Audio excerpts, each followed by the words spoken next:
qu'est-ce que tu penses des informations qui circulent à propos du virus et des gestes Nous barrières? sommes place Victor Horta. Yasmine et Lina, accompagnées d'un éducateur de rue, interpellent les passants sur comment elles et d'autres jeunes bruxellois vivent la crise sanitaire. L'idée est de faire réagir leurs interlocuteurs et donc créer un échange. En fait, ça dépend des personnes sur qui on tombe.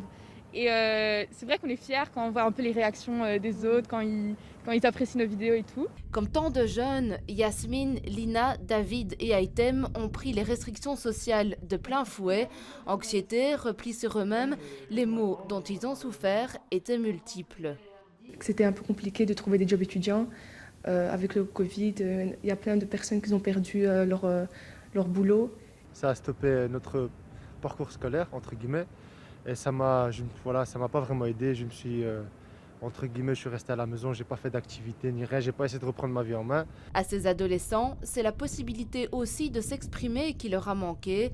C'est là que les services d'action en milieu ouvert, les AIMO, ont joué un rôle essentiel auprès de ces jeunes en quête d'un espace de confiance. Quand on va à leur rencontre, c'est un moment où ils savent qu'ils peuvent déposer chez nous, en sachant qu'on est des professionnels, qu'on est tenus au secret professionnel, ils peuvent déposer un peu tout et n'importe quoi de leur vécu. On a un petit moment hors du temps où ils peuvent un peu abandonner un peu les problématiques et discuter vraiment des choses plus à vif en fait. Face à leur mal-être, les éducateurs de cette AMO de Bruxelles se sont donc mobilisés pour aider ces jeunes à porter leurs difficultés hors de l'institution. Est alors venue l'idée de mettre ces ados en scène dans une campagne vidéo diffusée sur les réseaux sociaux.